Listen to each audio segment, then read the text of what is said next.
Hello and welcome to the Midgar Press. My name's Jay. So let's talk about the elephant in the room. By elephant, I mean Minotaur. So we're going to go into a deeper dive of the Minotaur. So continuing of the D6 attacks, we're going to go through 4, 5, and 6. 4, you have the cleaving chop. The beast swings its weapon over its head and brings it down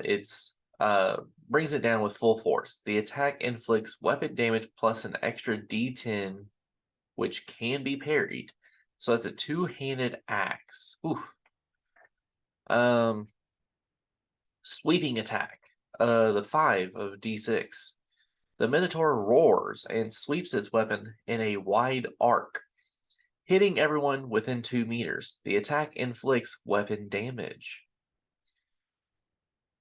Number 6 of the D6, Stomping Attack. The Minotaur jumps high in the air and comes crashing down on an adventurer, suffering 2d10 bludgeoning damage and is knocked down.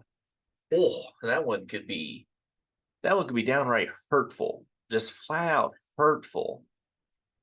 But again, I know we talked about it in the Bestiary when we were going through, but let's look again at this art.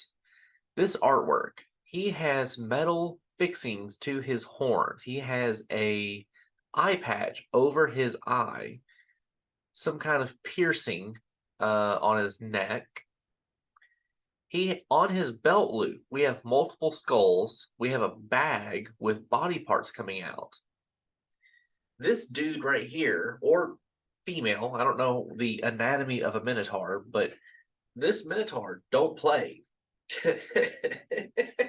Just don't play. Good Lord. So what are some adventure ideas you could provide a Minotaur within your setting? You know, they are semi-intelligent and very powerful. They live in solitude and exile, roaming the world of such in food, gold, and glory. They sometimes can be found often near a mountain pass, a ford, or a similar choke point, demanding road tolls and challenging passing travelers to duels. So that's all fun and exciting, but you know, most of the time when you think of a Minotaur, you think of a labyrinth, of course, you know, a labyrinth, or a maze, or some type of dungeon area. It could be just one level, you know, where the Minotaur just roams wildly. But let's take that a little step forward.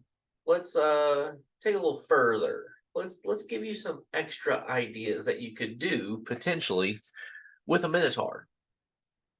One set example, because this is the Misty Vales, because there is the Nightkin, the goblins and the orcs roaming about. If you say your party is roaming through the Magna Woods is more towards the north. I've got it right here, actually. It is closer to. The Magna Woods is towards the top of the Misty Vales. And this is where I would set this particular opportune encounter, where your players are going through the Magna Woods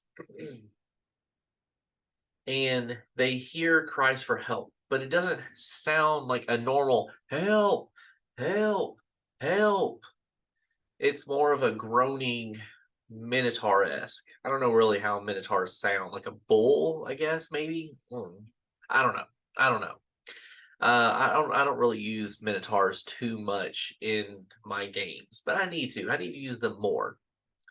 Anyways, one thing you could do is have a trapped Minotaur been captured by orcs and goblins. They are You could say like they're going to torture him, they're going to eat him, or it, not him, it, or kill it at a later date.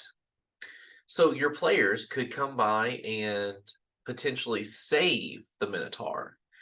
And if the party succeeds, kill all the goblins and orcs, or somehow rescue the Minotaur without, killing the goblins and the orcs, they could potentially have a Minotaur as an ally of sorts. Now, that's a powerful fucking ally, if you ask me. Just saying. Now, how you would go about the continuation after that, I can't even tell you. I'm not even sure how you would want to do something of that sort. It presents a pretty cool opportunity for your players, especially for some of the larger boss fights within the Misty Vales. You could have another potential encounter for your players. You could have somebody that's a wealthy merchant within an outskirt, just create a random one and say they are looking for the tusk or the horns of a minotaur, or they're looking for the hooves of a minotaur, or something along that line, and they're willing to pay really good money.